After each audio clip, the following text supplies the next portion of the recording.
الحمد لله نحمده ونستعينه ونستغفره ونؤمن به ونتوكل عليه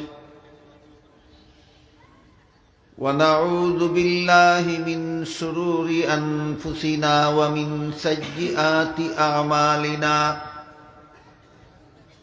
من يهده الله فلا مضل له ومن يضلله فلا هادي له ونشهد أن لا إله إلا الله وحده لا شريك له ونشهد أن سيدنا ونبينا ومولانا محمدا عبده ورسوله صلى الله تعالى عليه وعلى آله وأصحابه وبارك وسلم أما بعد فأعوذ بالله من الشيطان الرجيم بسم الله الرحمن الرحيم وأن هذا صراطي مستقيما فاتبعوه ولا تتبعوا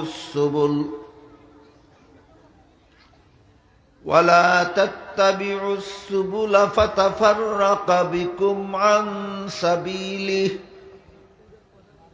ذلكم وصاكم به لعلكم تتقون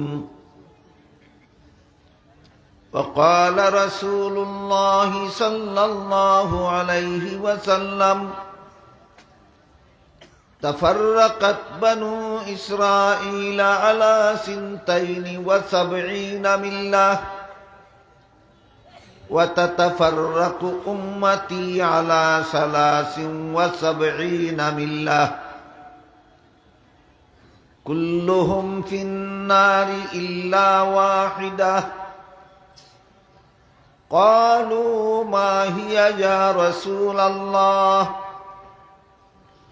قال ما أنا عليه وأصحابي أو كما قال عليه الصلاة والسلام শ্রদ্ধেয় সভাপতি হযরত উলামায়ে কেরাম, সম্মানিত সুধী সমাজ, দূর দূরান্ত থেকে আগত সর্বস্তরের মুসলমান ভাইয়েরা আমার, আমি আশা করি আপনারা জীবনে কোনো না কোনো সময়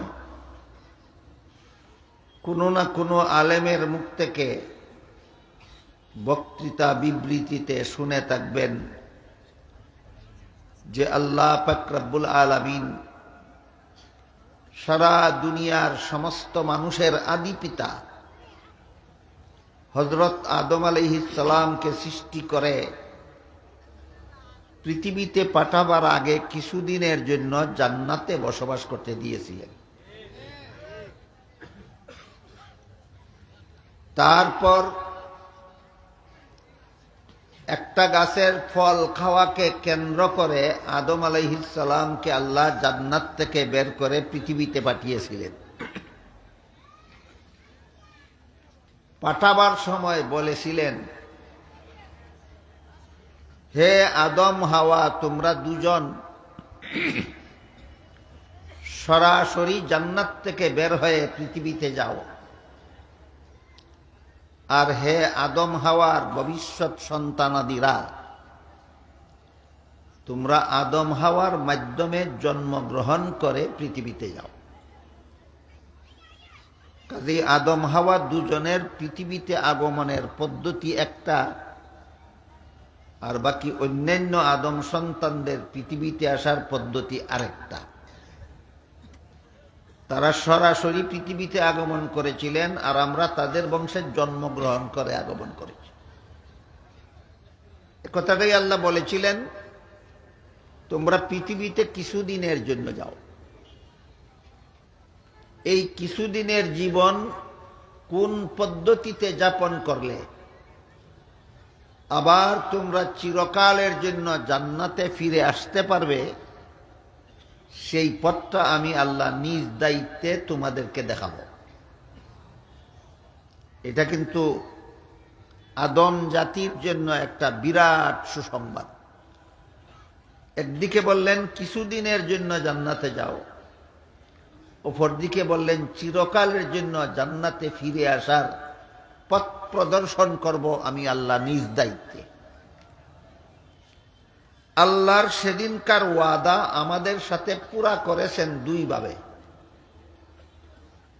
দুই পদ্ধতিতে আল্লাহ সেদিনকার ওয়াদা আমাদের সাথে পুরা করেছেন। একটা পদ্ধতির নাম রিজালুল্লাহ, আর একটা পদ্ধতির নাম কিতাবুল্লাহ। এর বাংলা হলো আল্লাহ লক্ষাধিক নবী রাসূল পাঠাবার মাধ্যমে পৃথিবীর মানুষকে চিরকালের জন্য জান্নাতে ফিরে যাওয়ার পথ প্রদর্শন করেছেন। আরেকটা হলো শতাধিক আসমানি কিতাব নাজিলের মাধ্যমে দুনিয়ার মানুষকে জান্নাতে যাওয়ার পথ প্রদর্শন করেছে। আসমানি কিতাবগুলিতে জান্নাতে ফিরে যাওয়ার পথের বিবরণ লিপিবদ্ধ আছে, আর নবী রসুলগণ সেই লিপিবদ্ধ কিতাবের ব্যাখ্যা বিশ্লেষণ দিয়েছেন দুনিয়ার মানুষের সামনে। এই সমস্ত নবী রসুলগণের মধ্যে সর্বশেষ এবং সর্বশ্রেষ্ঠ নবী হলেন মুহাম্মদুর রাসূলুল্লাহ সাল্লাল্লাহু আলাইহি ওয়াসাল্লাম। আর আসমানি কিতাবগুলির মধ্যে সর্বশেষ এবং সর্বশ্রেষ্ঠ আসমানি কিতাব হল কুরআন শরীফ। এই কুরআনে আল্লাহ দুনিয়াবাসী মানুষকে চিরকালের জন্য জান্নাতে যাওয়ার যে পথ প্রদর্শন করেছেন, এই পথটার নাম দিয়েছেন কোরআনের ভাষায় সিরাতে মুস্তাকিম। পবিত্র কোরআনে আল্লাহ দুনিয়াবাসী মানুষকে জান্নাতে যাওয়ার যে পথ প্রদর্শন করেছেন, পথের নাম দিয়েছেন সিরাতে মুস্তাকিম। এর অর্থ হলো সোজা পথ। কোথায় যাওয়ার পথ? জান্নাতে যাওয়ার পথ। কাদের জন্য? দুনিয়াবাসী মানুষের জন্য। এই সিরাতে মুস্তাকিম কথার ব্যাখ্যা আছে সর্বমোট 7টা। মুফাসসিরিনে কেরাম তাফসীরের কিতাবে এই সিরাতে মুস্তাকিমের 7টা ব্যাখ্যা লিখেছেন। 1 নম্বর ব্যাখ্যা হলো ইসলাম ধর্মের পথ, দুনিয়ার মানুষের জন্য জান্নাতে পৌঁছার সোজা পথ। 2 নম্বর ব্যাখ্যা হলো কুরআনের বর্ণিত পথ, দুনিয়ার মানুষের জন্য জান্নাতে পৌঁছার সোজা পথ। 3 নম্বর ব্যাখ্যা হলো নবী রাসূলগণের পথ, দুনিয়ার মানুষের জন্য জান্নাতে পৌঁছার সোজা পথ। 4 নম্বর ব্যাখ্যা হলো সিদ্দিকগণের পথ, দুনিয়ার মানুষের জন্য জান্নাতে পৌঁছার সোজা পথ। 5 নম্বর ব্যাখ্যা হলো শহীদগণের পথ, দুনিয়ার মানুষের জন্য জান্নাতে পৌঁছার সোজা পথ। 6 নম্বর ব্যাখ্যা হলো সালেহগণের পথ, দুনিয়ার মানুষের জন্য জান্নাতে পৌঁছার সোজা পথ। 7 নম্বর ব্যাখ্যা হলো আহলে সুন্নাত ওয়াল জামাতের পথ, দুনিয়ার মানুষের জন্য জান্নাতে পৌঁছার সোজা পথ। এই প্রত্যেকটা পথের বিবরণ সবিস্তারে আলোচনা সাপেক্ষে বুঝার ব্যাপার। ইসলাম ধর্মের পথ বলতে কোন পথ বুঝায়, আলোচনা ছাড়া পরিষ্কারভাবে বুঝে আসবে। কোরআনের বর্ণিত পথ বলতে কোন পথ বুঝায় তা ব্যাখ্যা সাপেক্ষ। নবী রাসূলগণের পথ বলতে কোন পথ বুঝায় তা ব্যাখ্যা সাপেক্ষ। সিদ্দিক কাদেরকে বলা হয়, তাদের পথ কোনটা? শহীদ কাদেরকে বলা হয়, তাদের পথ কোনটা? সালেহ কাদেরকে বলা হয়, তাদের পথ কোনটা? এই সবগুলি আলোচনা সাপেক্ষ ব্যাপার। সব কথার আলোচনা একদিনে করা যায় না। এজন্য আমি আজকে মাত্র 7 নম্বর ব্যাখ্যা সম্পর্কে আপনাদের সামনে কিছু ব্যাখ্যা বিশ্লেষণ তুলে ধরার উদ্দেশ্যে এই সিরাতে মুস্তাকিম শব্দ সম্বলিত একটি আয়াত তিলাওয়াত করেছি।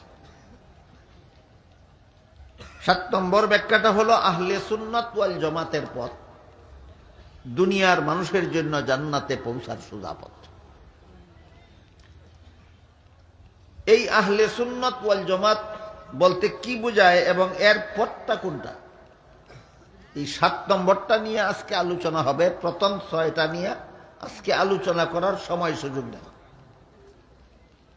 আহলে সুন্নাত ওয়াল জামাত এবং এর পথ চিনার জন্য ভূমিকা স্বরূপ একটা কথা আমাদের মনে রাখতে হবে, সেটা হলো এক হাদিসে উল্লেখ আছে জিবরিল ফেরেশতা রাসূলকে জিজ্ঞাসা করেছিলেন ঈমান কাকে বলে। জবাবে রাসূল বলে দিয়েছিলেন 6টি কথা বিশ্বাস করার নাম ঈমান। এটা কিন্তু সমস্ত মুসলমানদের জানা সকল ফরজের বড় ফরজ। একজন মুসলমানও যদি জানে যে ঈমান কাকে বলে, তাহলে তো সে ঈমানদার গণ্যই হতে পারে। এজন্য কোনো মুসলমানের জন্য ঈমান মুমিন মুসলমান বলে গণ্য হওয়ার জন্য সর্বপ্রথমে জানতে হবে আল্লাহর রাসূল বলে দিয়েছেন 6টি কথা বিশ্বাস করার নাম ঈমান। এই 6 কথা একত্রে যারা বিশ্বাস করে তারাই ঈমানদার, তারাই আল্লাহর দৃষ্টিতে মুমিন মুসলমান। 6 কথার প্রথম কথা হলো আল্লাহ বিশ্বাস, দ্বিতীয় কথা হলো ফেরেশতা বিশ্বাস, তৃতীয় কথা হলো আসমানি কিতাব তথা কুরআন বিশ্বাস, চতুর্থ কথা হলো নবী রাসূলগণ বিশ্বাস, পঞ্চম হলো তকদির বিশ্বাস, ষষ্ঠ হলো আখিরাতের চিরস্থায়ী জীবন। কটা হইল? এই 6টা। মরণের পরে আবার জীবিত হব, সমস্ত মানুষ জীবিত হবে এবং সেই জীবন হবে পরকালীন চিরস্থায়ী জীবন। জীবিত হওয়াটাকে একটা দফা আর পরকালকে আরেকটা দফা গণ্য করলে মোট বিষয় হয় 7টা। আর পরকালীন চিরস্থায়ী জীবন এই দুইটাকে এক দফা গণলে মোট বিষয় হয় 6টা। এই জন্য বললাম কোনো মাদ্রাসার ছাত্রের মনে প্রশ্ন জাগতে পারে যে আমরা তো জীবনকে একটা বিষয় জানি আর আখিরাতকে আরেকটা বিষয় জানি, দুইটা গণ্য করলে 7টা বিষয় আর দুইটাকে একটা গণ্য করলে 6টা বিষয়। তো আমরা সংক্ষিপ্তকরণের জন্য এইভাবে 6টা গণি। 1 নম্বরে আমি আল্লাহ বিশ্বাস করি, 2 নম্বরে ফেরেশতা বিশ্বাস করি, 3 নম্বরে কুরআন বিশ্বাস করি, 4 নম্বরে নবী রাসূল বিশ্বাস করি, 5 নম্বরে তকদির বিশ্বাস করি, 6 নম্বরে আখিরাতের চিরস্থায়ী জীবন। এই 6টা কথা যে কোনো যুগের যে কোনো দেশের যে কোনো মানুষ বিশ্বাস করবে সেই আল্লাহর কাছে মুমিন মুসলমান বলে গণ্য হবে। এই 6 কথার কোনো একটা কথা যদি কেউ অবিশ্বাস করে, অমান্য করে, অথবা এমন কথা বলে, এমন কাজ করে যার দ্বারা অমান্য করা অবধারিত হয়ে পড়ে, তাহলে সে আর মুমিন মুসলমান থাকে না, সে আল্লাহর কাছে অমুসলিম বলে গণ্য হয়ে যায়। রাসূলের বর্ণিত এই 6 কথায় বিশ্বাসীরাই মুমিন মুসলমান, এর কোনো কথায় অবিশ্বাসীরাই অমুসলিম। কথা বুঝে থাকলে এবার বলতে পারেন আপনারা কি মুমিন মুসলমান? এবার বলতে হবে কিভাবে বুঝলেন? হ্যাঁ, রাসূল বলেছেন এই 6 কথা যেই বিশ্বাস করে সেই মুমিন মুসলমান। কাজে কোনো সন্দেহ নাই, আমরা যারা এই 6 কথায় বিশ্বাসী আমরা মুমিন মুসলমান, কোনো সন্দেহ নাই, সন্দেহহীনভাবে আমরা মুমিন মুসলমান।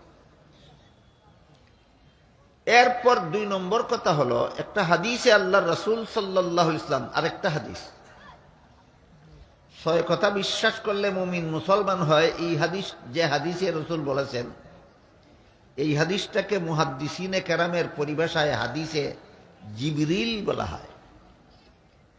আরেকটা হাদিসে আল্লাহ রসুল আরেক কথা বলেছেন, সেই হাদিসটাকে মুহাদ্দিসিনে কেরামের পরিভাষায় হাদিসে ইফতারাকে উম্মত বলা হয়। সেই হাদিসে উল্লেখ আছে, সংক্ষেপে বলছি। আল্লাহ রসুল বলেন, আমার মুসলমান উম্মতেরা ৭৩ দলে বিভক্ত হবে। এর মধ্যে ৭২ দল মুসলমান হবে জাহান্নামী, আর একদল মুসলমান হবে জান্নাতি। যদি সঠিকভাবে আমার কথাগুলি বুঝে থাকেন তাহলে বলতে পারবেন, রাসূল যে বললেন ৭২ দল মুসলমান জাহান্নামী হবে, মুসলমান কি ৬ কথায় অবিশ্বাসী না বিশ্বাসী? বিশ্বাসী। ৬ কথায় বিশ্বাসী বলেই এরা মুসলমান। কাজে এখানে অত্যন্ত গুরুত্বপূর্ণভাবে আমাদের বুঝার ব্যাপার হলো জাহান্নামী কোন দোষের কারণে। ৭২ দল মুসলমান সবাই তো ৬ কথায় বিশ্বাসী বলেই মুসলমান, এদেরকে রাসূল জাহান্নামী বললেন কোন কারণে? আর একদল মুসলমানকে যে রাসূল জান্নাতি বলেছেন, এরাও তো ৬ কথায় বিশ্বাসী বলেই মুসলমান, এরা জান্নাতি হবে কোন গুণের কারণে? এই দুইটা প্রশ্নের জবাব পরিষ্কারভাবে এখনো বেশিরভাগ মুসলমানের জানা না থাকার কারণে মুসলমানের দলাদলি, কুন্দল, মারামারি, হানাহানি, কাটাকাটি, ঝগড়া, ফসাদ, গন্ডগোল এইগুলির কারণও খুঁজে পায় না, প্রতিকারও করতে পারে না।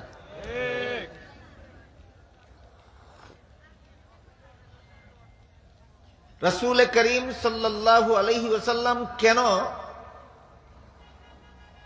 সমস্ত মুসলমানেরা ৬ কথায় বিশ্বাসী মুসলমানেরা কেন ৭৩ দলে বিভক্ত হবে, যে হাদিসে কথাটা বলেছেন সেই হাদিসে একটা কারণও উল্লেখ করে দিয়েছে, এবং কারণটা রাসূল বড় চমৎকার একটা উদাহরণের মাধ্যমে বলেছেন।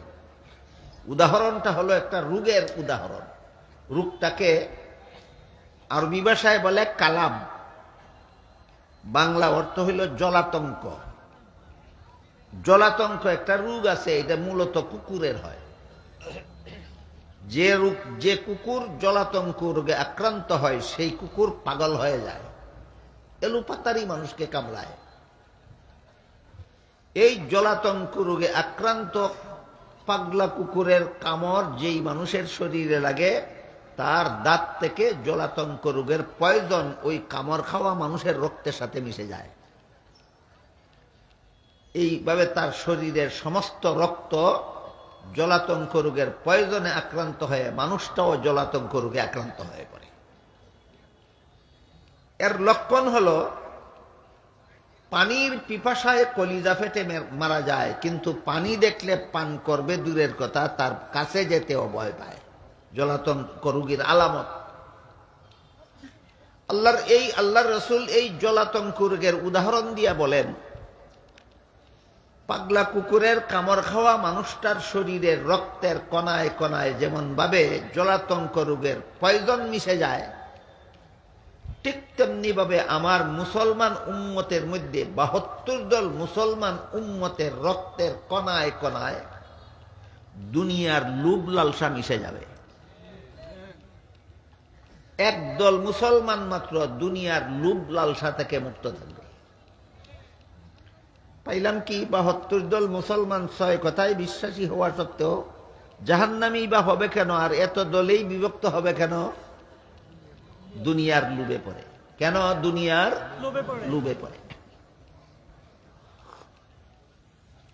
ইসলামের নাম ব্যবহার করবে, ইসলামী কর্মকাণ্ডও করবে, ইসলামী আচার অনুষ্ঠানও করবে, কিন্তু উদ্দেশ্য আল্লাহর সন্তুষ্টি হবে না, উদ্দেশ্য হবে দুনিয়ার স্বার্থ হাসিল করা। গল্পের মতোই একটা সত্য ঘটনা বলি আপনাদের। ইসলামী কর্মকাণ্ডের মধ্যে কেমন ভাবে দুনিয়ার অসৎ উদ্দেশ্য অন্তরে লুকায়িত থাকে। আপনাদের অনেকের জানা থাকার কথা, এক সময় পাকিস্তানের প্রধানমন্ত্রী ছিলেন বেনজির ভুট্টো। বেনজির ভুট্টোর চিন্তা চেতনা, মন মানসিকতা, জীবনযাপন নাস্তিক্যবাদী, দিন ধর্মের ধার ধারে না, এইরকম মন মানসিকতার লোক বেনজির ভুট্টো। এমত অবস্থায় একবার জাতীয় সংসদ নির্বাচনের সময় আসলো, হঠাৎ করে তাকে বেনজির ভুট্টোকে দেখা গেল সে তসবিহ পড়ে। সারা বৎসর 5 বেলার নামাজ পড়ে না, আসন্ন নির্বাচন সামনে নিয়ে তসবিহ পড়ে। একজন আলেম তাকে জিজ্ঞাসা করলেন, আজকাল কিসের তসবিহ পড়া শুরু করলেন? বলে আয়াতুল কুরসির তসবিহ পড়ি। জিজ্ঞাসা করা হলো, আয়াতুল কুরসি তো অনেক লম্বা, এত তাড়াতাড়ি দানা টানেন কিভাবে? বলে আমি এটাকে শর্টকাট করে নিয়েছি। জিজ্ঞাসা করা হলো, কেমন শর্টকাট? বলে এই দীর্ঘ আয়াতের মধ্যে কুরসি একটা শব্দ আছে, আগের পিছের সব বাদ দিয়ে শুধু কুরসি কুরসি কুরসি কুরসি। কুরসি শব্দের বাংলা অর্থ হইল গদি। কুরসি শব্দের বাংলা অর্থ হইল গদি। তসবিহ তো পড়ে, মানুষে দেখলে মনে করে আল্লাহর নাম জপে, আসলে কি জপে? গদি গদি গদি গদি। এই দেখেন, তসবিহ একটা ধর্মীয় ব্যাপার। দেখি আল্লাহরে সন্তুষ্ট করার জন্য জপে না গদি পাওয়ার জন্য জপে? চিন্তা করে দেখেন, ধর্মকে মানুষে দুনিয়ার স্বার্থে কেমন ভাবে ব্যবহার করে। এমন নজির মনে হয় বাংলাদেশে নাই।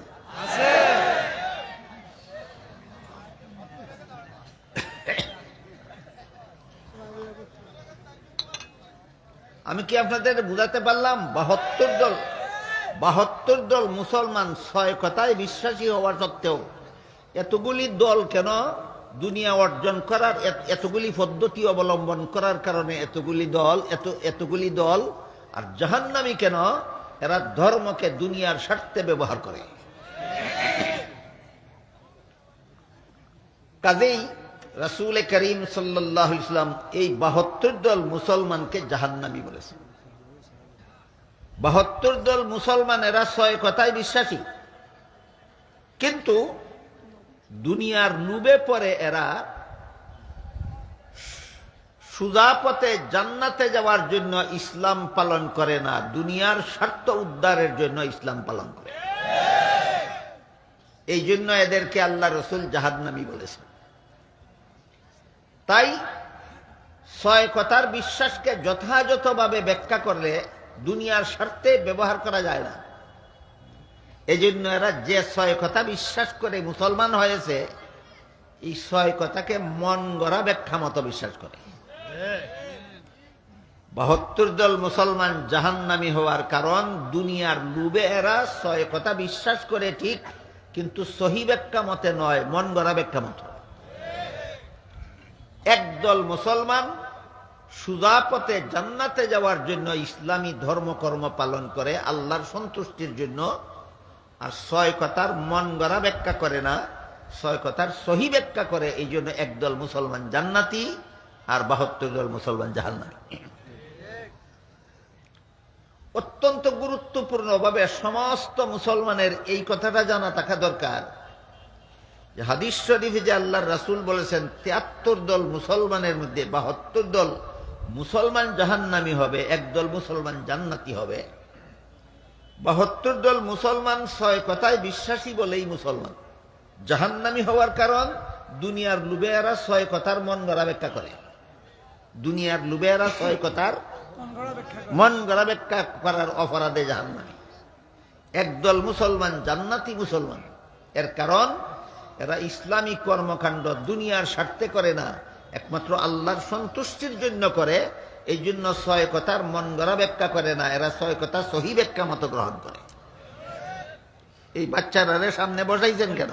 এরা একটু পরে পরেই তো গন্ডগোল করবে, এইখানে বসাইছেন কেন? এরম করলে হবে না। হয়তো বসে থাকো, নাহলে চলে যাও, একটা করো। কিছুক্ষণ পরে পরে দাঁড়াইবা, বসবা, নড়াচড় করবে, এগুলি করবা না, সাবধান। শয়তান যখন দেখে মানুষ কোরআন হাদিসের কথা বুঝে ফেলতেছে, তখন কয়েকটা জায়গায় আক্রমণ করে। 1 নম্বর আক্রমণ করে যে সমস্ত নাবালক বাচ্চারা কথা বুঝে না, এদের গারো সোয়ার হয়। খামাখা বৈশা আসছ কেন, উঠস না কেন? এই জন্য কোনোদিন এই নাবালক বাচ্চাদেরকে সামনে নিয়ে ওয়াজ মাহফিলে বসবেন না। আমি বলে দিলাম, শয়তান যখন দেখবে মানুষ কোরআন হাদিস বুঝে ফেলতেছে, তখনই এদের গাড়ে সোয়ার হয় গন্ডগোল সৃষ্টি করার জন্য, আপনাদের বুঝার পথে ডিস্টার্ব করার জন্য। এখানে যদি ব্যর্থ হয় তাহলে শয়তান সোয়ার হয় মাইকের গাড়ে, মাইক বন্ধ হইয়া যায়। এখানেও যদি ব্যর্থ হয় শয়তান সোয়ার হয় লাইটের গাড়ে, হঠাৎ লাইট নিভে যায়, হয় কিনা? এগুলি সব শয়তানের চক্রান্ত। আপনারা না জানার কারণে, না বুঝার কারণে এক এক রকম শয়তানের চক্রান্তের শিকার হয়ে পড়ে।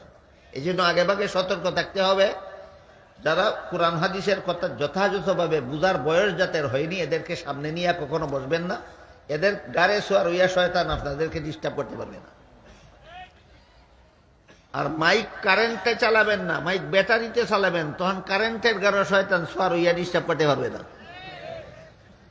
আর লাইটের জন্য বিকল্প জেনারেটর রাখবেন, তাহলে কারেন্টের গাড়ে সোয়ার হইয়া শয়তানে লাইটে গন্ডগোল করতে পারবে না। মনে থাকবে?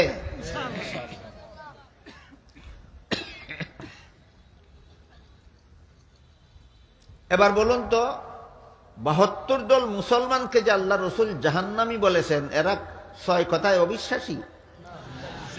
তাহলে জাহান্নামী কেন? দুনিয়ার স্বার্থ হাসিলের জন্য ৬ কথার মন গড়া ব্যাখ্যা করার কারণে জাহান্নামী। একদল মুসলমান যে জান্নাতি, এরা ৭ কথায় বিশ্বাসী না ৬ কথাই? জান্নাতি কেন? দুনিয়ার স্বার্থে নয়, শুধু আল্লাহর সন্তুষ্টির জন্য ৬ কথার সহি ব্যাখ্যা মতো বিশ্বাস করে। এবার প্রশ্ন জাগে, তাহলে ৬ কথার সহি ব্যাখ্যা পাওয়া যায় কোথায়? ৬ কথার সহি ব্যাখ্যা পাওয়া যায় কোথায়? এই প্রশ্ন জানার আগে একটা পূর্ব কথা মনে রাখতে হবে। প্রথম প্রশ্ন হলো ৬ কথা পাওয়া যায় কোথায়, দ্বিতীয় প্রশ্ন হলো ৬ কথার সহি ব্যাখ্যা পাওয়া যায়। ৬ কথা পাওয়া যায় কোরআনে আর হাদিসে। যে ৬ কথা বিশ্বাস করে আমরা মুমিন মুসলমান, এই ৬ কথা আছে কোথায়? একেবারে ডাইরেক্ট কোরআনে আছে, হাদিসে আছে। ওই যে বললাম হাদিসে জিবরিল নামের একটা হাদিস আছে, এখানে একটা একটা করে ৬ কথা উল্লেখ আছে। তাহলে যে ৬ কথা বিশ্বাস করে আমরা মুসলমান, এই ৬ কথা সরাসরি কোরআন হাদিসে পাওয়া যায়। আর ৬ কথার সহি ব্যাখ্যা পাওয়া যায় নবীর সুন্নতে আর সাহাবায়ে কেরামের জমাতে। ৬ কথার সহি ব্যাখ্যা পাওয়া যায় কোথায়? নবীর সুন্নতে আর সাহাবায়ে কেরামের জমাতে। তাই যে সমস্ত মুসলমানেরা ৬ কথার সহি ব্যাখ্যা নবীর সুন্নত থেকে গ্রহণ করেন, সাহাবায়ে কেরামের জমাত থেকে গ্রহণ করেন, এদের নাম আহলে সুন্নাত ওয়াল জামাত। ওই সিরাতে মুস্তাকিমের ৭ ব্যাখ্যার ৭ নম্বর ব্যাখ্যা মনে আছে কথা? সিরাতে মুস্তাকিমের সর্বমোট ব্যাখ্যা ছিল কটা? এর মধ্যে ৭ নম্বরটা কি ছিল? কাকে বলে? যারা ওই ইমানের ৬ কথার ব্যাখ্যা সুন্নতে রাসূল থেকে গ্রহণ করে, জমাতে সাহাবাত থেকে গ্রহণ করে, এদের নাম আহলে সুন্নাত ওয়াল জামাত।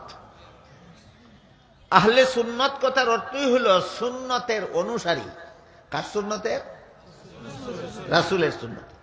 ওয়াল জামাত কথার অর্থই হলো জমাতের অনুসারী। কার জমাতের? সাহাবায়ে কেরাম। কোন ব্যাপারে? ৬ কথার সহি ব্যাখ্যার ব্যাপারে।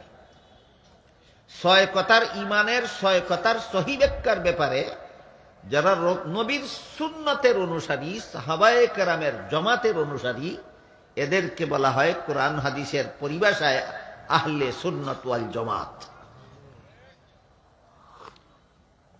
কাজেই কেউ যদি আল্লাহকে মন গড়া ব্যাখ্যা মতো বিশ্বাস করে, বুঝতে হবে দুনিয়ার স্বার্থে সে অপব্যাখ্যা শুরু করেছে। কেউ যদি ফিরিস্তা সম্পর্কে মন গড়া ব্যাখ্যা শুরু করে, বুঝতে হবে দুনিয়ার স্বার্থে পরে ভুল ব্যাখ্যা শুরু করেছে। কেউ যদি নবী রসুল নিয়ে মন গড়া ব্যাখ্যা শুরু করে, বুঝতে হবে দুনিয়ার স্বার্থে পড়েছে। বুঝতে হবে কি কিসে পড়েছে? দুনিয়ার স্বার্থে পড়েছে। আনুষঙ্গিকভাবে একটা কথা বলে ফেলি আগে ভাগে, শেষ পর্যন্ত আমার হাতে কতটুকু সময় থাকে না থাকে, আপনাদের হাতে কতটুকু আমি তো জানি না। অগ্রিম একটা কথা বলে রাখি, আপনারা অনেকে শুনে থাকবেন 2001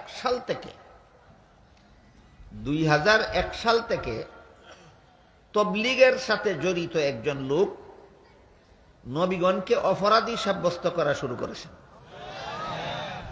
নবীগণকে গুনাহগার, নবীগণকে পাপিষ্ট সাব্যস্ত করা শুরু করেছেন।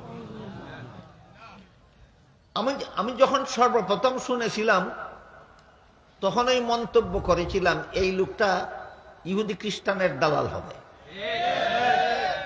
কিন্তু তখন কোনো জোরদার শক্তিশালী কোনো দলিল প্রমাণ আমার হাতে ছিল না। বর্তমানে সরকারের গোয়েন্দা বিভাগের কাছে ধরা পড়েছে সরাসরি ইসরায়েলি ইহুদিদের সাথে এই লোকটার ঘনিষ্ঠ সম্পর্ক। ইসরায়েলি ইহুদিদের সাথে ঘনিষ্ঠ সম্পর্ক যেই মুসলমানের,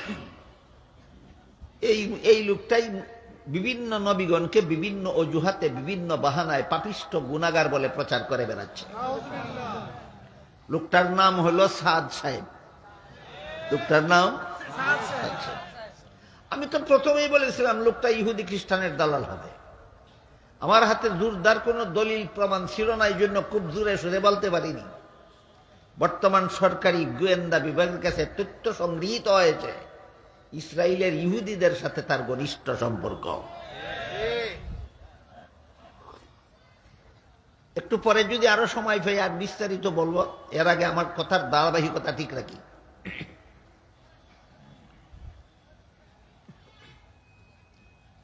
নবীর সুন্নত এবং সাহাবায়ে কেরামের জমাতে পাওয়া যায় ইমানের 6 কথার সহি ব্যাখ্যা। কাজেই আল্লাহ সম্পর্কে কিছু সহি ব্যাখ্যা আছে, কিছু মন গড়া ব্যাখ্যা আছে।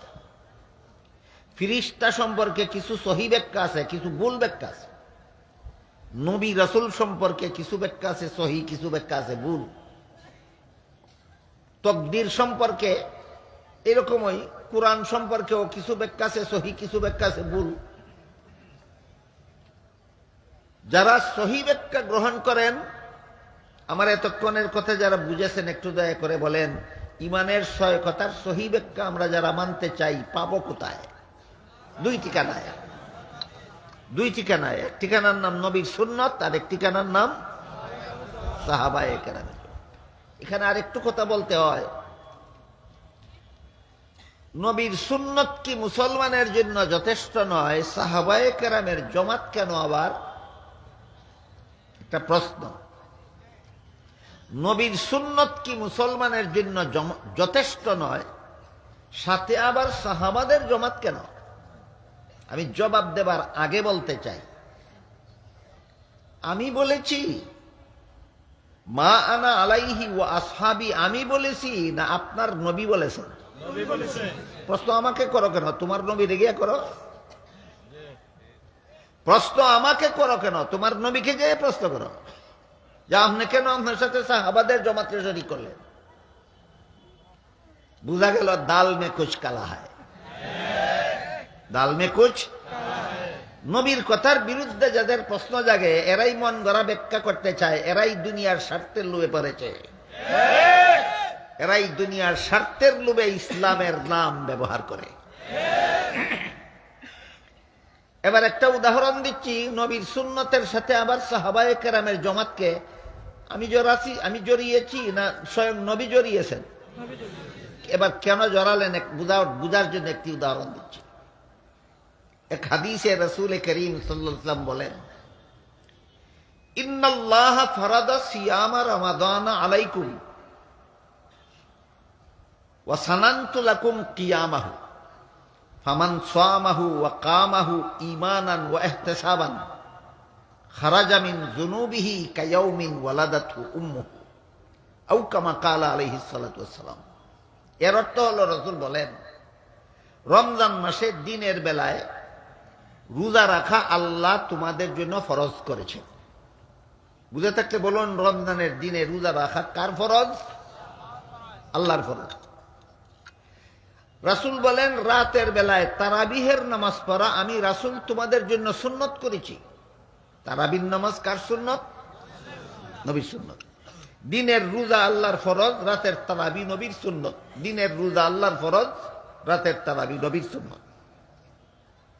এই তারাবির নামাজ সম্পর্কে হাদিসে উল্লেখ আছে, রাসূল মাত্র 3 দিন মসজিদে গিয়েছিলেন তারাবির নামাজ জমাতে পড়তে। প্রথম দিন যখন রাসূল তারাবির নামাজ জমাতে পড়তে মসজিদে গেলেন, আশপাশের সাহাবাগণ যারা সংবাদ পেলেন মসজিদে অংশগ্রহণ করলেন। দ্বিতীয় দিন আবার যখন গেলেন মুসল্লিদের সংখ্যা আরো বেড়ে গেল।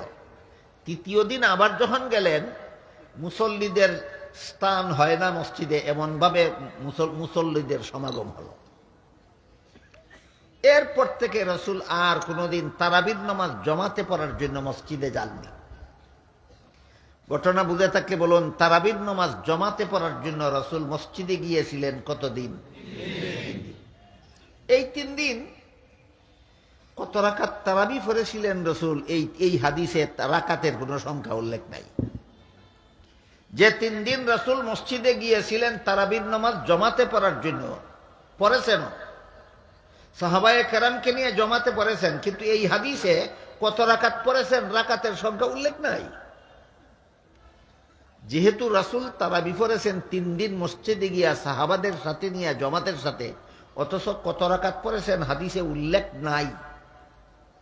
এখন আমরা রাকাতের সংখ্যাটা পাব কোথায়? হযরত উমর ফারুক রাদিয়াল্লাহু তাআলা আনহু যখন রাসূলের দ্বিতীয় খলিফা মনোনীত হলেন, তখন প্রতিদিন তারাবির নামাজ জমাতের সাথে মসজিদে পড়ার ব্যবস্থা চালু করলেন। রাসূল পড়েছিলেন 3 দিন, উমরে চালু করেন প্রতিদিন। রাসূল পড়েছিলেন 3 দিন, উমর চালু করলেন প্রতিদিন। সেই প্রতিদিনের জমাতে 20 রাকাত তারাবির নামাজ পড়া হতো এবং সাহাবায়ে কেরাম বিনা প্রতিবাদে দলে দলে সেই তারাবিতে অংশগ্রহণ করতেন। রাসূল তারাবির নামাজ 2-3 দিন মসজিদে গিয়ে জমাতের সাথে পড়েছেন, রাকাতের সংখ্যা উল্লেখ নাই।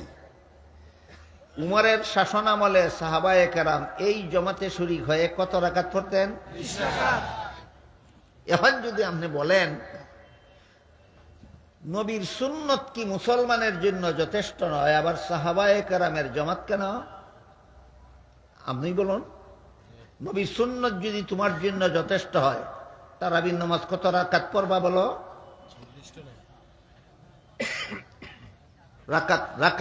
রাকাত সংখ্যা সাব্যস্ত করতে হইলে সাহাবায়ে কেরামের জমাত লাগে কিনা?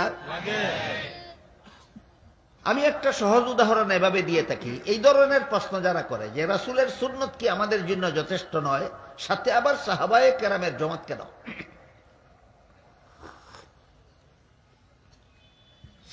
সাহাবার মর্যাদা বড় না রাসূলের মর্যাদা বড়? বড় মর্যাদাশালীকে যদি আমি আমার আদর্শ মাপকাঠি রূপে গ্রহণ করি, তাহলে অপেক্ষাকৃত ছোট মাপকাঠির কি দরকার? এই তো প্রশ্নের সারমর্ম। এমন কোন বুদ্ধিমানে যদি বলে যে যার ঘরে কয়েক কেজি স্বর্ণ আছে, তার আবার লবণের কি দরকার? লবণের দাম তো স্বর্ণের চেয়ে অনেক কম। কি বলেন আপনারা? লবণের দাম বেশি না স্বর্ণের দাম বেশি? কয়েক কেজি স্বর্ণ যদি আপনার ঘরে থাকে, তাইলে আর কম দামা লবণের কি দরকার? এই প্রশ্ন যেমন বুকামি, ঠিক তেমনি ভাবে মহামূল্যবান রাসূল যদি আমার আদর্শ মাপকাঠি হন, তাহলে সাহাবায়ে কেরামকে আবার আদর্শ মাপকাঠি বানার দরকারটা কি? এই প্রশ্ন তেমন বুকামি।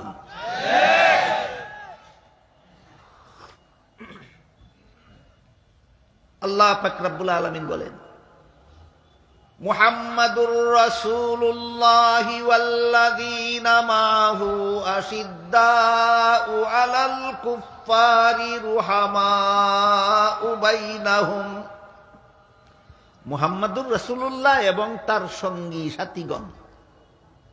কি বলছেন আল্লাহ? মুহাম্মাদুর রাসূলুল্লাহ এবং তার সঙ্গী সাথীগণ।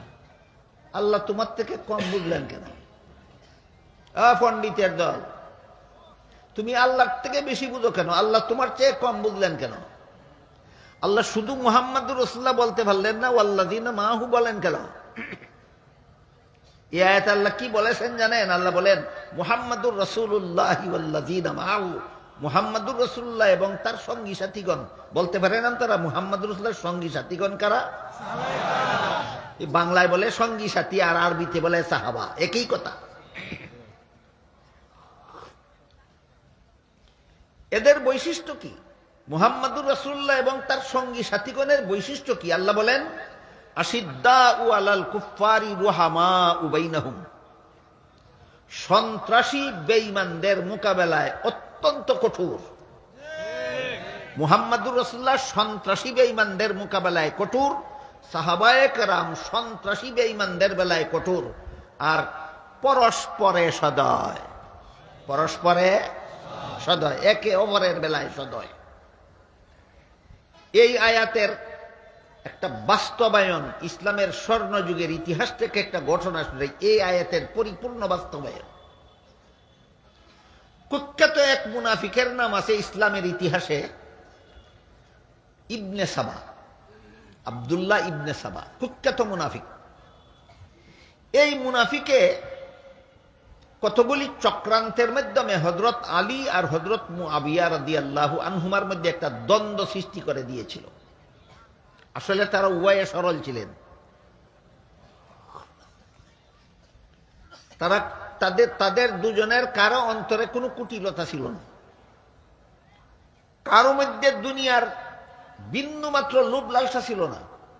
কিন্তু কুখ্যাত মুনাফিক ইবনে সাবার চক্রান্তের ফলে তাদের দুজনের মধ্যে যখন বিরোধ সৃষ্টি হয়, তখন তৎকালীন পৃথিবীর রোম দেশের খ্রিস্টান বাদশাহ হযরত মুআবিয়ার কাছে পত্র পাঠাইল, বলল, শুনেছি আলীর সাথে তোমার বিরোধ বেঁধেছে, তাই আলীর বিরুদ্ধে তুমি যেন যুদ্ধে বিজয়ী হতে পারো সেই উদ্দেশ্যে আমি তোমাকে সেনাবাহিনী দিয়া এবং অস্ত্রশস্ত্র দিয়া সাহায্য করতে চাই। খ্রিস্টান রোম দেশের খ্রিস্টান বাদশাহ হযরত মুআবিয়া নামের সাহাবীকে আলীর বিরুদ্ধে যুদ্ধে বিজয়ী হওয়ার জন্য সাহায্য করতে চায়, আবেদনপত্র পেশ করেছে। মুআবিয়া পত্রের জবাবে লিখলেন, আলী একজন মুসলমান, আমিও একজন মুসলমান। আলীর সাথে যদি আমার কোনো ব্যাপার নিয়ে বিরোধ থাকে, সেটা একান্তই মুসলমানদের ঘরোয়া ব্যাপার, এটা নিয়ে ইহুদি খ্রিস্টানের নাক গলাবার অধিকার নেই। তুমি যদি আলীর বিরুদ্ধে সেনাবাহিনী পাঠাও, আলীর পক্ষ থেকে আমি মুআবিয়া সর্বপ্রথম তোমার বিরুদ্ধে উত্তরবাড়ি উত্তোলন করব। আলীর প্রধান সৈনিক হিসাবে আমি তোমার সৈনিকের বিরুদ্ধে লড়ব। বলুন, আল্লাহ কোরআনে যে বলেছেন, মুহাম্মাদুর রাসূলুল্লাহি ওয়াল্লাযীনা মাআহু আশিদ্দাউ আলাল কুফফারি রুহামাউ বাইনাহুম, এর বাস্তবতা সাহাবায়ে কেরামের জীবনে পাওয়া যায় কিনা? এরপরেও যদি কোনো পণ্ডিতে বুঝে না, সুন্নতে রসুলরে আদর্শ মাপকাঠি মানলে জমাতে সাহাবাকে আবার আদর্শ মাপকাঠি মানতে হবে কেন, সেই পণ্ডিতকে বুঝাবার আর কিছু নাই। আমরা শুধু আল্লাহর কাছে দোয়া করবো, আল্লাহ যেন তাদেরকে হেদায়েত দান করে।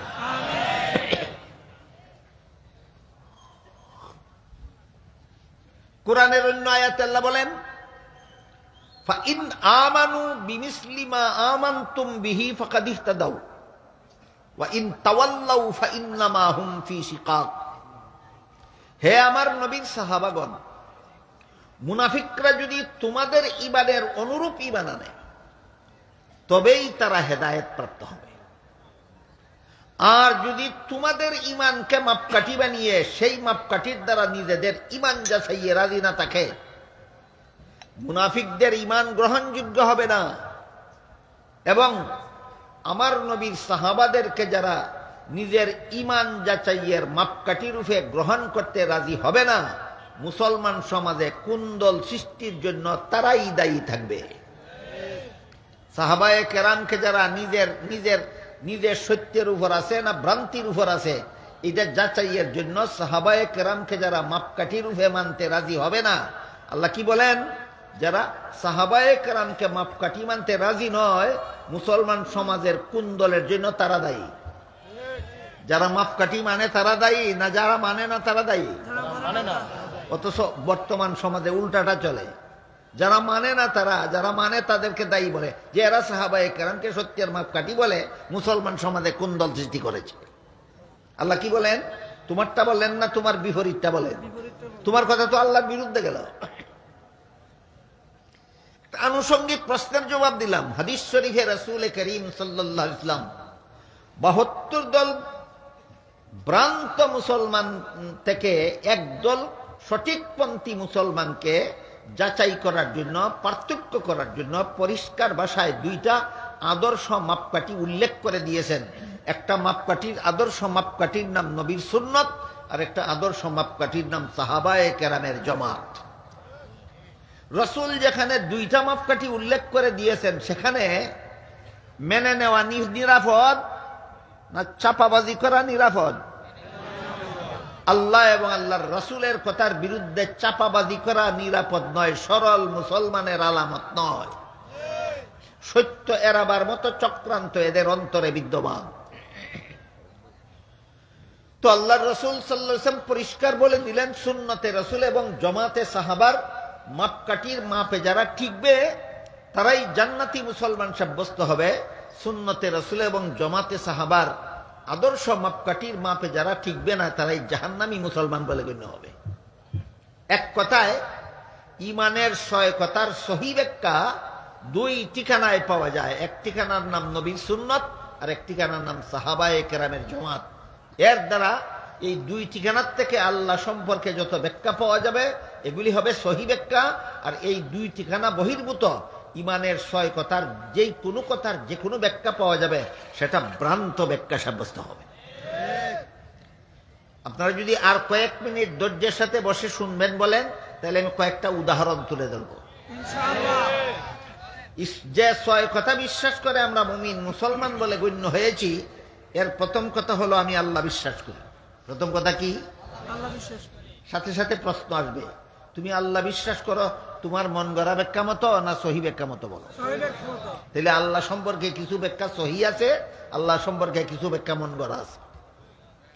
আল্লাহ সম্পর্কে যত সহি ব্যাখ্যা আছে এর মধ্যে একটা সহি ব্যাখ্যা হইল, আল্লাহ কোনো মানুষের সাথে কখনো, এমনকি সৃষ্ট জগতের কারো সাথে কখনো বিন্দু মাত্র অবিচার করেন না।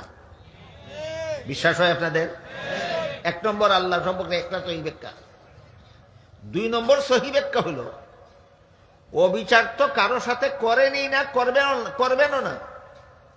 কিন্তু 2 নম্বর সহি ব্যাখ্যা হলো, আল্লাহ যদি কিয়ামতের দিন কোনো মানুষের সাথে সুবিচার করেন, তার জাহান্নামে যাওয়া ছাড়া রক্ষা হবে না।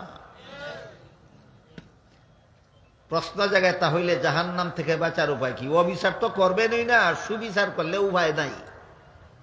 তাহলে বাঁচার পথ কোনটা? 3 নম্বর ব্যাখ্যা হলো, শেষ বিচারের দিন, কিয়ামতের দিন জাহান্নাম থেকে বাঁচার একমাত্র ব্যবস্থা আল্লাহর সুবিচার নয়, আল্লাহর দয়া। শেষ বিচারের দিন জাহান্নাম থেকে বাঁচার একমাত্র ব্যবস্থা আল্লাহর দয়া। এই 3টা ব্যাখ্যা সম্পর্কে অনেক জরুরি কথা আছে যা সমাজের মুসলমানদের জানা দরকার। আমি আগেই বলেছি, সব কথা একদিনে বলা যায় না। আগে আমরা একটু বোঝার চেষ্টা করি, সুবিচার করলে ধ্বংস হয়ে যাবে, জাহান্নামে যাওয়া ছাড়া উপায় থাকবে না, দয়ায় রক্ষা পেতে হবে। এর একটা উদাহরণ সহিহ মুসলিম শরীফের হাদিস, সহিহ বুখারী শরীফের হাদিস, আরো বিভিন্ন কিতাবের হাদিসে উল্লেখ আছে। আল্লাহর রাসূল সাল্লাল্লাহু আলাইহি ওয়াসাল্লাম বলেন, শেষ বিচারের দিন নেক আমলের দ্বারা, নেক আমলের দাবিতে কোনো বান্দা জাহান্নাম থেকে রক্ষা পাবে না, রক্ষা পেতে হবে আল্লাহর দয়ায়। কিন্তু কথাটা শুনলেই যারা তর্ক করে, কুরআন হাদিসের কথার বিরুদ্ধে যারা চাপাবাজি করে, এমন চাপাবাজ 72 দল চাপাবাজের মধ্যে সবচেয়ে বড় চাপাবাজ দলের নাম মুতাজিলা। 72 দল জাহান্নামী ভ্রান্তপন্থী মুসলমানদের মধ্যে সবচেয়ে বড় চাপাবাজ দল হইল মুতাজিলা। মুতাজিলাদের এখানে এসে প্রশ্ন করে, একটা মানুষ যদি হাসরের মাঠে এই অবস্থায় দাঁড়ায় যে তার আমল নামায় শুধু সওয়াব আছে, গুনাহ একটাও নেই, আল্লাহ তার সাথে সুবিচার করলে জাহান্নামে যাবে কেন? এই যে চাপাবাজি শুরু হইল, চাপাবাজিটা কি হাদিসের পক্ষে শুরু হইল না বিরুদ্ধে? হ্যাঁ, নবীর হাদিসের বিরুদ্ধে চাপাবাজি আরম্ভ হইল। সবচেয়ে বড় চাপাবাজ দল হলো মুসলমানদের মধ্যে মুতাজিলা। এই মুতাজিলারা এখানে এসে চাপাবাজি শুরু করে। রাসূল বলেছেন, নেক আমলের দাবিতে কেউ জাহান্নাম থেকে রক্ষা পাবে না, রক্ষা পেতে হবে আল্লাহর দয়ায়। মুতাজিলা নামের চাপাবাজরা এখানেই চাপাবাজি শুরু করে দেয় যে হাসরের মাঠে এক বান্দার আমল নামায় যদি সওয়াব পাওয়া যায়, গুনাহ যদি একটাও পাওয়া যায় না, তাহলে তার সাথে আল্লাহ সুবিচার করলে কেমনে জাহান্নামে যাবে? জাহান্নামে যাওয়ার তো কোনো যুক্তি নাই। এই চাপাবাজদের জবাব আরেক হাদিসে আছে। সেই হাদিসটা মুস্তাদরাক নামক হাদিসের কিতাবে উল্লেখ আছে। রাসূল করিম সাল্লাল্লাহু আলাইহি ওয়াসাল্লাম বলেন, বনি ইসরাইলের বংশে একটা লোক ছিল, একাধারে 500 বছর পর্যন্ত আল্লাহর ইবাদত বন্দেগী করেছিল নির্ভেজাল। হাদিস অনেক লম্বা, আমি খুব শর্টকাটে বলতেছি। এই লোকটা হাসরের মাঠে দাঁড়াবে 500 বছরের ইবাদতের সওয়াব আমল নামায় নিয়ে, যখন তার আমল নামায় একটা গুনাহও থাকবে না। বুঝে থাকতে বলুন, রাসূলের বর্ণিত হাদিসে 500 বছরের ইবাদত বন্দেগীর সওয়াব নিয়ে যে লোকটা হাসরের মাঠে দাঁড়াবে, তার আমল নামায় কোনো গুনাহ থাকবে? থাকবে না। আল্লাহ তখন একজন ফিরিস্তাকে বলবেন, ও ফিরিস্তা, আমার এই বান্দা একাধারে 500 বছর পর্যন্ত আমার ইবাদত বন্দেগী করেছে, তার আমল নামায় কোনো গুনাহ নাই, তাকে আমার দয়ায় জান্নাতে পৌঁছে দাও। রাসূল বলেন, তখন ওই লোকটা আল্লাহকে জিজ্ঞাসা করবে, আপনার দয়ায় যদি আমার জান্নাতে যেতে হয়, তাহলে আমার ইবাদতের মূল্যায়ন কি হলো? রাসূল বলেন, তার প্রশ্নের কোনো জবাব না দিয়া আল্লাহ ফিরিস্তাকে আবার বলবেন, তাকে আমার দয়ায় জান্নাতে পৌঁছাইয়া দাও। সে আবার জিজ্ঞাসা করবে, আপনার দয়ায় যদি আমার জান্নাতে যেতে হয়, তাহলে আমার 500 বছরের ইবাদত গেল কোথায়? 2 বার রিপিট করার পরে আল্লাহ বলবেন, ঠিক আছে, তুমি যদি তোমার ইবাদতের হিসাব নিকাশ মিলিয়ে যদি জান্নাতে যেতে চাও, হিসাব মিলাও, আমার বাধা নাই। তখন হাসরের মাঠে এই বান্দার সাথে আল্লাহর হিসাব নিকাশ শুরু হবে। সর্বপ্রথমে আল্লাহ তাকে জিজ্ঞাসা করবেন, বলো তো, আমি যখন তোমাকে তোমার মায়ের গর্ভে জন্ম দিয়ে পাঠিয়েছিলাম, তখন যদি আমি দয়া করে তোমাকে জগৎটা দেখার মতো 2টা চক্ষু না দিতাম, তাহলে তোমার 500 বছরের ইবাদত কোন হাসপাতালে বিক্রি করলে এমন 2টা চক্ষু কিনতে পাইতে? বান্দা বলবে, না আল্লাহ, 500 বছরের ইবাদত বিক্রি করে এমন 2টা চক্ষু কিনা যায় না। এই 2 চক্ষুর মূল্য 500 বছরের ইবাদতের চেয়ে অনেক বেশি। তখন আল্লাহ বলবেন, ঠিক আছে, আমি মেনে নিলাম, তোমার 500 বছরের ইবাদতই আমি গ্রহণ করলাম, আমার দেওয়া 2টা চোখের মূল্য। এবার বলো, আমার দেওয়া 2টি কানের মূল্য দিবে কে? আমার দেওয়া 2টি হাতের মূল্য দিবে কে? আমার দেওয়া 2টি পায়ের মূল্য দিবে কে? আমার দেওয়া 32টা দাঁতের মূল্য দিবে কে? 20টা আঙ্গুলের মূল্য দিবে কে?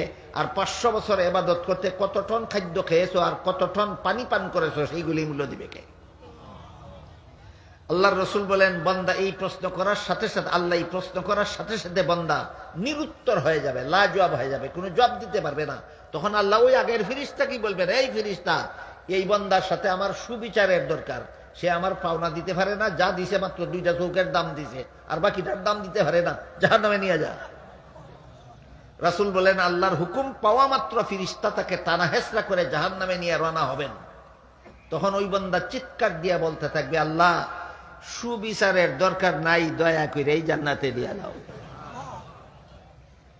কোথায় গেল চাপাবাজি তোমাদের?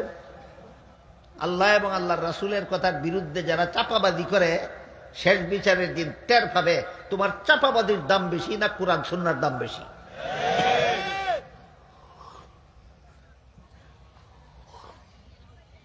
এখানে আর একটা আনুষঙ্গিক প্রশ্ন আছে। আমাদের বাংলাদেশে বেশ কিছু পীর আছে, এগুলিকে ভণ্ড পীর বলে। নামাজ নাই, রোজা নাই, ইবাদত নাই, বন্দেগী নাই, হালাল নাই, হারাম নাই, আছে উরুস আর গান বাজনা, আর মহিলাদের নিয়ে নাচ, আর যত সব কুফুরি শিরিকি বেদাতি কর্মকাণ্ড। এরা যখন এই হাদিসের বিবরণটা শুনে, তখন বলে, এই জন্যই তো আমরা নামাজ রোজা করি না। নামাজ রোজার দ্বারা বেহেশতে যাওয়া যাবে না। আল্লাহ রাসূল হাদিস শরীফে বলে গেছেন, বেহেশতে যেতে হবে আল্লাহর দয়ায়। এই জন্য যেই ইবাদতের দ্বারা বেহেশতে যাওয়া যাবে না, এই ইবাদত আমরা করি না। যে আল্লাহর দয়ায় বেহেশতে যেতে হবে, আমরা সেই আল্লাহর দয়ার আশা করি। এই চাপাবাজদের কি জবাব দিবেন? ওইটা ছিল এক ধরনের চাপাবাজ, এইগুলি তো আরেক ধরনের চাপাবাজ। আল্লাহ পাক রব্বুল আলামিন আজ থেকে 1500 বছর আগে কি জানতেন যে কুরআন নাযিল সমাপ্ত হওয়ার 1500 বছর পরে পৃথিবীর মানচিত্রে বাংলাদেশ নামে একটা নতুন দেশ স্বাধীন হবে? সেই দেশে বন্ডফির নামে কতগুলি কতগুলি ভ্রান্তপন্থী গজাবে, এরা এইরকম প্রশ্ন করবে। এই কথা কি আল্লাহ জানতেন? তাহলে কি জেনে শুনেই আল্লাহ জবাব না দিয়ে কোরআনকে কিয়ামত পর্যন্ত সচল করেছেন, না দাঁত ভাঙ্গা জবাব দিয়ে? এবার দেখুন তো এই বন্ডফিরের জবাব আল্লাহ ১৫০০ বছর আগে কোরআনে কিভাবে দিয়ে রাখছেন। আল্লাহ বলেন ওয়াবতাগু ইলাইহিল ওয়াসিলা, জান্নাতে যেতে হবে আল্লাহর দয়ায়, আর আল্লাহর দয়া পাওয়ার একমাত্র ব্যবস্থা হবে ইবাদতের উসিলা। ইবাদতের বিষয়টা বোঝাবার জন্য আপনাদেরকে একটি উদাহরণ দিচ্ছি। বলুন তো আপনারা মানুষকে সন্তান দেওয়ার মালিক কে? আল্লাহ। তাহলে আমি বিয়ে করব কেন? এই প্রশ্ন যেমন, এমন প্রশ্ন করা যেমন গণ্ড মূর্খের কাজ, ঠিক তেমনি ভাবে আল্লাহর দয়ায় যাব বেহেশতে আমি নামাজ রোজা করব কেন, ওই প্রশ্ন গণ্ড মূর্খের কাজ। বিয়ার বেলায় বুঝে, নামাজের বেলায় বুঝে না। এটার কয় জাতে মাতাল তালে ঠিক। কিসের বেলায় বুঝে? কিসের বেলায় বুঝে না? এটার নাম জাতে মাতাল তালে ঠিক। আল্লাহর সাথে মাতলামি চলবে না। সন্তান দেওয়ার মালিক আল্লাহ, আসমান থেকে ছেড়ে দেবে না। তোর বিয়ার উসিলায় আল্লাহ সন্তান দিব। ঠিক তেমনি ভাবে দয়া করব আল্লাহ, এমনি না, তোর ইবাদত বন্দেগীর উসিলায় আল্লাহ দয়া করব। গেল কিছু আনুষঙ্গিক প্রশ্ন এবং জবাব। তো আল্লাহ সম্পর্কে এই সহি ব্যাখ্যাগুলি যদি আমরা মেনে নেই যে আল্লাহ কারো সাথে বিন্দু মাত্র অবিচার করেন, সুবিচার করলেও ভয় নাই, মুক্তি পেতে হবে একমাত্র আল্লাহর দয়ায়। আর দয়া পাওয়া যাবে ইবাদতের উসিলা ছাড়া, ইবাদতের উসিলায়। এইগুলি হইল আল্লাহ সম্পর্কে সহি ব্যাখ্যা, সুন্নতে রাসূল এবং জামাতে সাহাবার দ্বারা প্রমাণিত। আজকে আল্লাহ সম্পর্কে একটা উদাহরণ দিলাম, নবী রাসূল সম্পর্কে আরেক দুই একটা উদাহরণ দিয়া আজকের মতো কথা শেষ করি। আমরা যে ৬ কথা বিশ্বাস করে মুসলমান হয়েছি, এর মধ্যে ৪র্থ নম্বর কথা হলো ওয়া রুসুলিহি, আমি নবী রাসূল বিশ্বাস করি। বলুন ইমানের ৬ কথার ৪র্থ কথাটা কি? রুসুলিহি, আমি নবী রাসূল বিশ্বাস করি, আমি মুসলমান হয়েছি। এবার তোমাকে বলতে হবে তুমি নবী রাসূল মন গড়া ব্যাখ্যা মতো বিশ্বাস করো না সহি ব্যাখ্যা মতো বিশ্বাস করো? সহি ব্যাখ্যা। এই ইমানের ৬ কথার সহি ব্যাখ্যা পাওয়া যায় কোথায়? ২ ঠিকানায়, নবীর সুন্নতে, সাহাবায়ে কেরামের জামাতে। যারা মানে তাদের নাম ওই আহলে সুন্নাত ওয়াল জামাত। নবী রাসূল সম্পর্কে যত সহি ব্যাখ্যা এই সুন্নতে রাসূল এবং জামাতে সাহাবার দ্বারা প্রমাণিত, এর মধ্যে একটা সহি ব্যাখ্যা হলো আদম আলাইহিস সালাম থেকে নিয়ে মুহাম্মদুর রাসূলুল্লাহ সাল্লাল্লাহু আলাইহি ওয়াসাল্লাম পর্যন্ত সমস্ত নবী রাসূল আজীবন বেগুনাহ। সমস্ত নবী রাসূল আজীবন বেগুনাহ। আহলে সুন্নাত ওয়াল জামাতের পরিভাষায় আজীবন বেগুনাহকে মাসুম বলা হয়। আরেক হাদিসে আল্লাহ রাসূল বলেছেন আত-তাইবু মিনাজ যামবি কামাল্লা যামবা লাহু, প্রথম জীবনের গুনাহগার শেষ জীবনে তওবা করার কারণে যদি তার গুনাহগুলি মাফ করে দেওয়া হয়, সেও শেষ পর্যন্ত বেগুনাহ হয়ে যায়। এমন বেগুনাহকে পরিভাষাগতভাবে মাসুম বলে না, এমন বেগুনাহকে পরিভাষাগতভাবে মাগফুর বলে। মাগফুর। নবীগণ হলেন মাসুম, আর আমাদের নবীর সাহাবায়ে কেরাম হলেন মাগফুর। নবীগণ মাসুম, সাহাবাগণ মাগফুর। এবার বলুন মাসুম মানি আজীবন বেগুনাহ, মাগফুর মানি গুনাহ করেছিলেন অতীত জীবনে, শেষ জীবনে সব গুনাহ মাফ, সব গুনাহ মাফ, সব গুনাহ মাফ। আল্লাহ পাক রব্বুল আলামিন সূরা হুজুরাতের ৩ নম্বর আয়াতে বলেন ইন্নাল্লাযীনা ইয়াগুদ্দুনা আসওয়াতাহুম ইনদা রাসূলিল্লাহি উলাইকাল্লাযীনা ইমতাহানাল্লাহু কুলুবাহুম লিত্তাকওয়া লাহুম মাগফিরাতুন ওয়া আজরুন আযীম। নিশ্চয় যারা রাসূলের দরবারে গেলে আস্তে কথা বলে, ওরা কারা? এই আবার সাহাবায়ে কেরাম। আল্লাহ বলেন এদের অন্তরকে আমি তাকওয়ার ব্যাপারে পরীক্ষা করেছি। পরীক্ষার ফলাফল ঘোষণা করে আল্লাহ বলেন অতীত জীবনে যত গুনাহ করেছিল সব মাফ মাফ মাফ। বলেন আল্লাহর দরবারে যিনি গুনাহ করেছিলেন তিনি যদি পুরাপুরি সংশোধন হয়ে যাওয়ার কারণে আল্লাহ তাকে সব মাফ করে দিলেন, তাহলে এরপরে তাকে দোষী সাব্যস্ত করার অধিকার আর কারো থাকে না। এই জন্য আহলে সুন্নাত ওয়াল জামাতের মতাদর্শ হইল মুহাম্মদুর রাসূলুল্লাহর যে কোনো সাহাবীর সমালোচনা করা হারাম। রাসূলের যে কোনো সাহাবীর সমালোচনা করা হারাম। তিরমিজি শরীফের বর্ণিত এক হাদিসে রাসূল করিম সাল্লাল্লাহু আলাইহি ওয়াসাল্লাম বলেন, ইযা রাআইতুমুল্লাযীনা ইয়াসুব্বুনা আসহাবী ফাকুলু লানাতুল্লাহি আলা শাররিকুম। এর অর্থ হলো রাসূল বলেন, হে আমার উম্মত মুসলমানেরা, তোমরা যদি ওই সমস্ত লোকদের দেখতে পাও যারা আমার সাহাবাদের সমালোচনা করে, বলে দিও সাহাবা সমালোচকদের উপর আল্লাহর লানত। সাহাবা সমালোচকদের উপর আল্লাহর লানত। আবারও চাপাবাজির সুযোগ আছে। সাহাবাই কি অতীত জীবনে গুনাহ খাতা করেননি? এদের তো সমালোচনা হইল। কথা কি এখানেই শেষ? না শেষ পর্যন্ত চূড়ান্তভাবে সংশোধন হওয়ার কারণে আল্লাহ সব গুনাহ মাফ করে দিয়েছিলেন, ওখানে গিয়া শেষ? তুমি মধ্যপথে থামো কেন? তুমি ঢাকা থেকে চট্টগ্রাম যাবে, তুমি কুমিল্লা এসে বাস থেকে নেমে যাও কেন? সাহাবাগণ প্রথম জীবনে গুনাহ খাতা করেছিলেন, শেষ পর্যন্ত আল্লাহ এবং আল্লাহ রসুলের কথা শুনে জাহান্নামের ভয়ে ভীত হয়ে যথারীতি এমনভাবে তওবা করেছেন, আল্লাহ তাদের সারা জীবনের সমস্ত গুনাহ মাফ করে দিয়েছেন। রসুল ঘোষণা দিয়েছেন, এখন এদের সমালোচনা করা হারাম হারাম হারাম। আহলে সুন্নাত ওয়াল জামাতের মতাদর্শের মতে সারা দুনিয়ার সর্বযুগের ওলিয়া উলিয়া, সমস্ত ওলিয়া উলিয়ার চেয়ে মুহাম্মদুর রাসূলুল্লাহর যে কোনো সাহাবীর মর্যাদা আল্লাহর কাছে শ্রেষ্ঠ। বলেন দুনিয়ার অন্যান্য ওলিয়া উলিয়াগণের মর্যাদা সাহাবাগণের সমান না? যে কোনো সাহাবীর মর্যাদা শ্রেষ্ঠ? যে কোনো সাহাবীর মর্যাদা শ্রেষ্ঠ। এটা সুন্নতে রাসূল এবং জামাতে সাহাবার দ্বারা প্রমাণিত। কাজেই রাসূল করিম সাল্লাল্লাহু আলাইহি ওয়াসাল্লাম সহ হযরত আদম আলাইহিস সালাম থেকে নিয়ে মুহাম্মদুর রাসূলুল্লাহ সাল্লাম পর্যন্ত সমস্ত নবী রাসূলগণ আজীবন বেগুনাহ। এটা নবী রাসূল সম্পর্কে একটা সহিহ ব্যাখ্যা। এখানেও চাপাবাজের অভাব নাই। এখানে চাপাবাজিটা কিভাবে করে দেখুন। দেখো আল্লাহ আদমকে জান্নাতে দিয়া বলছিলেন সব গাছের ফলমূল খাও, একটা গাছের ফল খেতে নিষেধ করেছিলেন। শেষ পর্যন্ত ইবলিসের দুকায় পরে আদম নিষিদ্ধ গাছের ফল খেয়েছিলেন। এটা তো কোরআনেই আছে।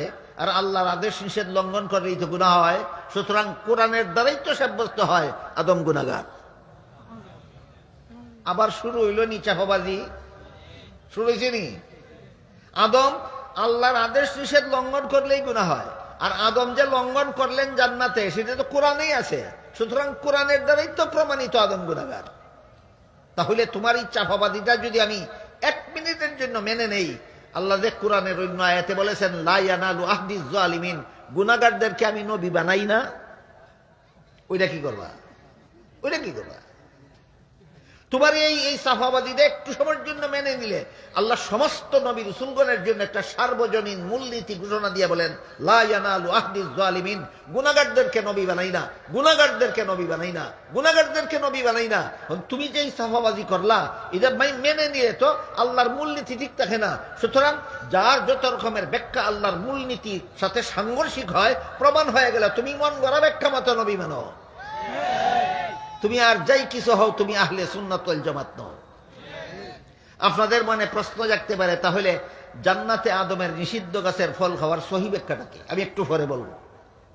এর আগে বলতে চাই, নবীগণকে গুনাহগার সাব্যস্ত করার এই ভ্রান্ত মতবাদের আমদানি মুসলমান সমাজে হলো কোথার থেকে?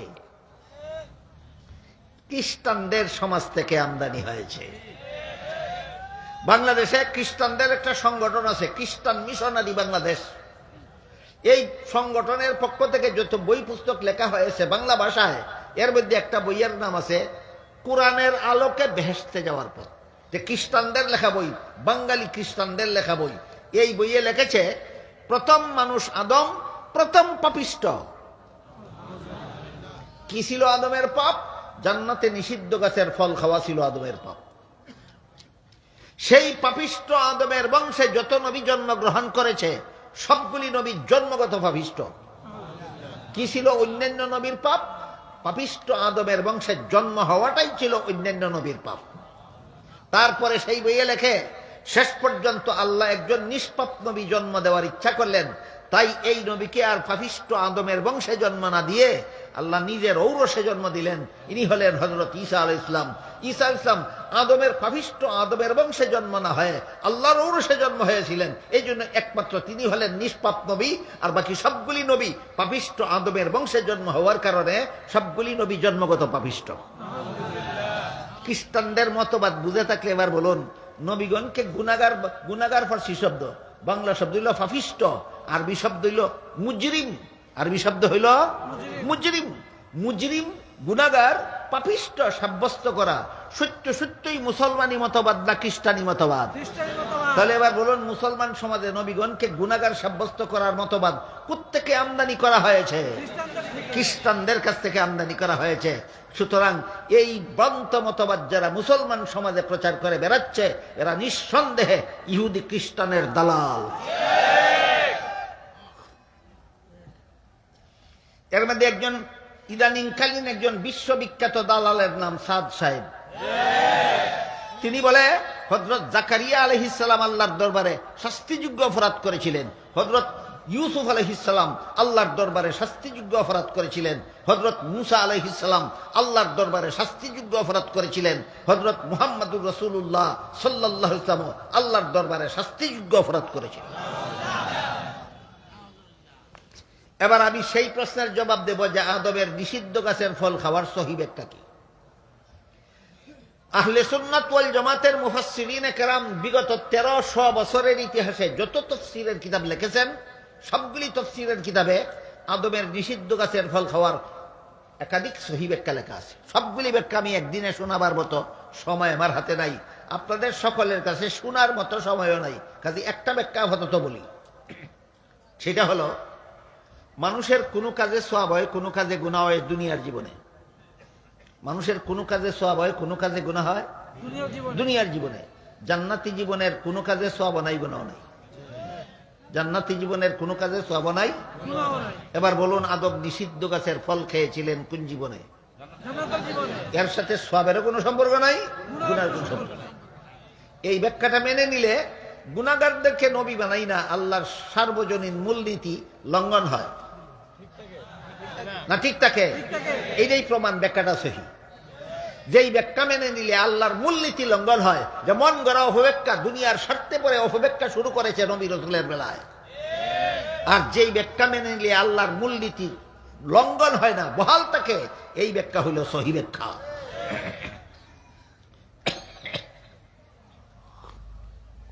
আপাতত নবী রাসূল সম্পর্কে একটা সহিহ ব্যাখ্যার আলোচনা হলো কি?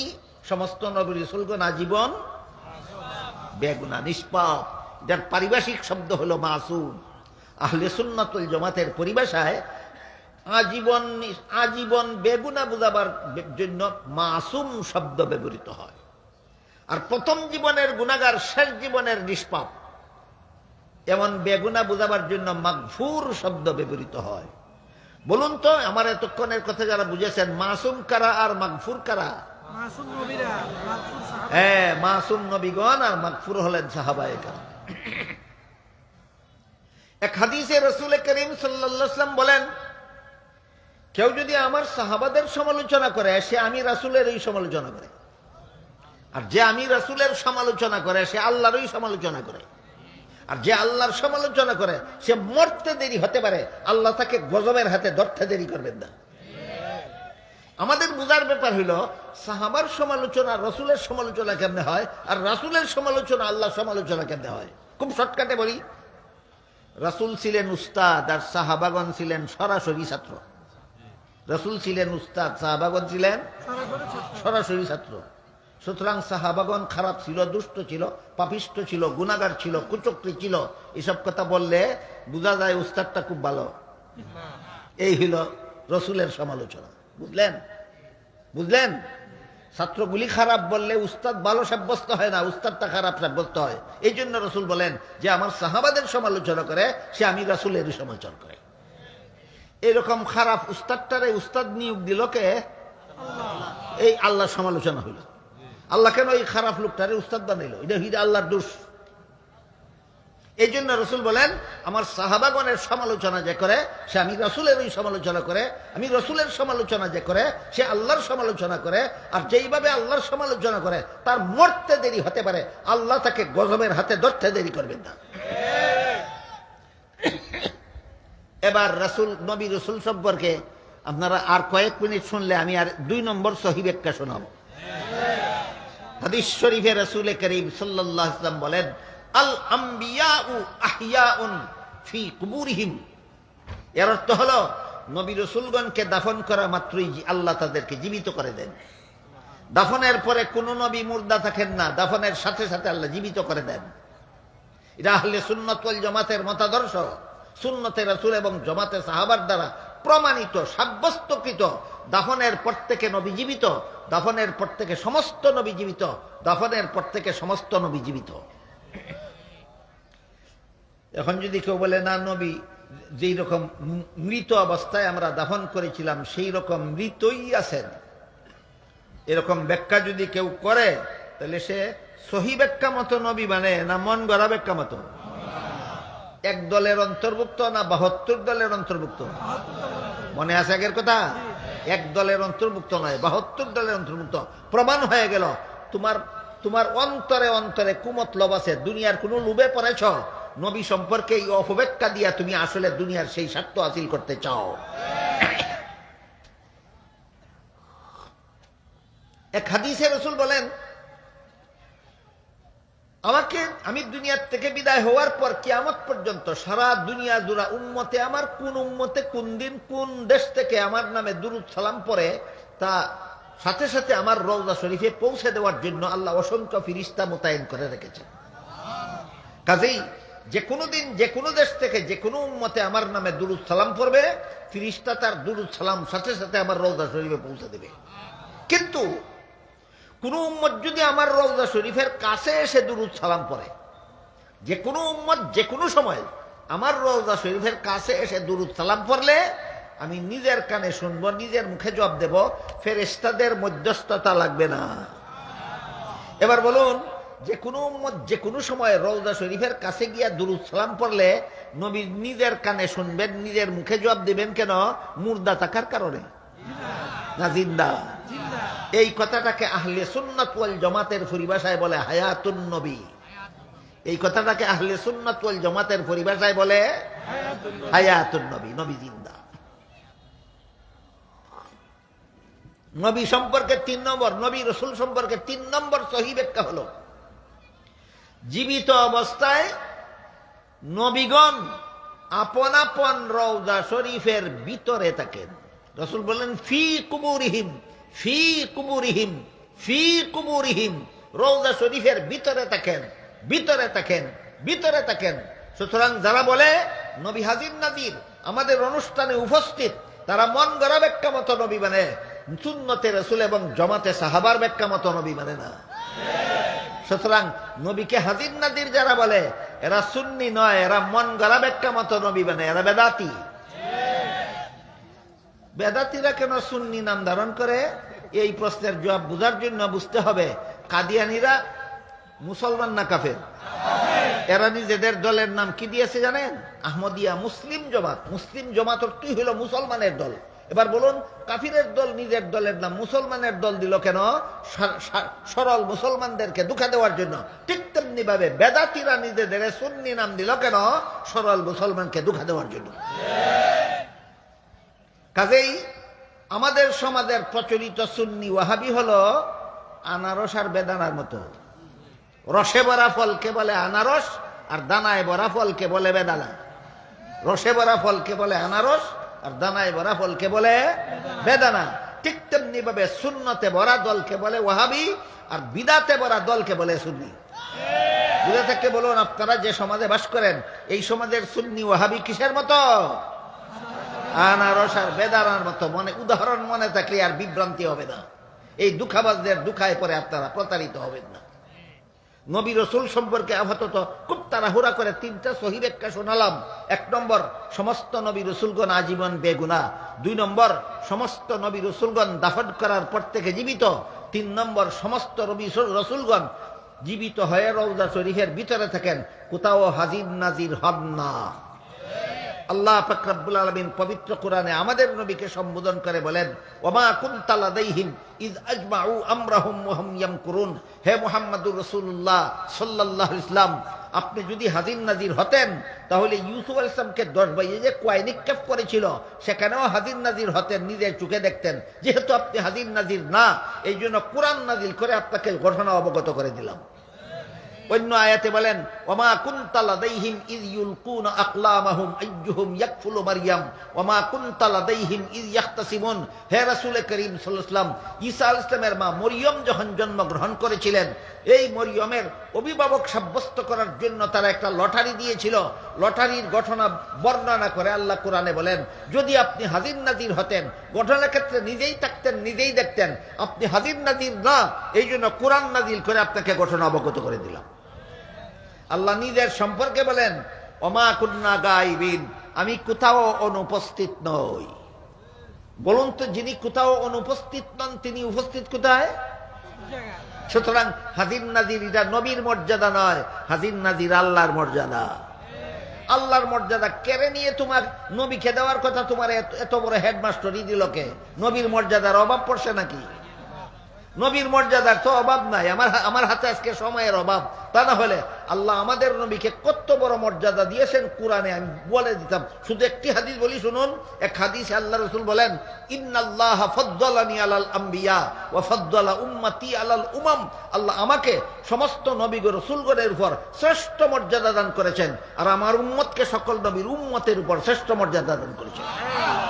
আমাদের নবীর মর্যাদা কুল মখলুকাতের উপর শ্রেষ্ঠ মর্যাদা।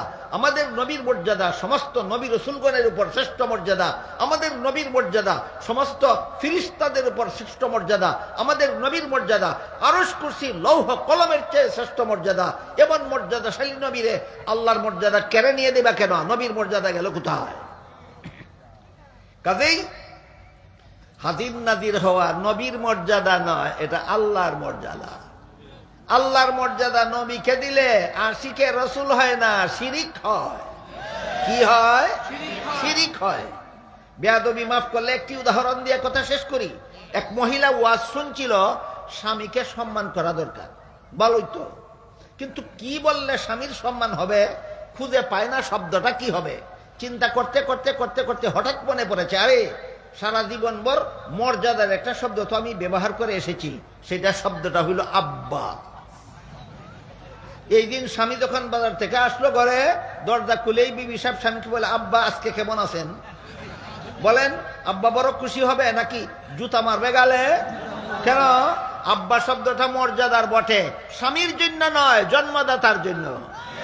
স্বামীর বেলায় ব্যবহার করলে সাফার দাঁত রাখবে না একটাও। ঠিক তেমনি ভাবে হাজির নাজির মর্যাদার শব্দ বটে, নবীর জন্য নয়, আল্লাহর জন্য। নবীর জন্য ব্যবহার করলে ইমানের লেশটা মাত্র থাকবে না তোমার। সুতরাং কুরআন হাদিসের বিবরণ মতো আমরা ইমানের ছয় কথা বিশ্বাস করে মুমিন হওয়ার, আর সুন্নতে রাসূল এবং জামাতে সাহাবার ব্যাখ্যা মতো আহলে সুন্নাত ওয়াল জামাতের অন্তর্ভুক্ত হওয়ার সৌভাগ্য আল্লাহ আপনাদের আমাদের সবাইকে দান করুন। সবাই বলুন আমিন। সুবহান রাব্বিকা রাব্বিল ইজ্জাতি আম্মা ইয়াসিফুনা ওয়া সালামুন আলাল মুরসালিন ওয়ালহামদুলিল্লাহি রাব্বিল আলামিন। যারা দোয়াতে শরীক হবেন বসে থাকেন, আস্তাগফিরুল্লাহ দুরূদ শরীফ পড়েন। দোয়াতে শরীক হবেন যারা বসেন।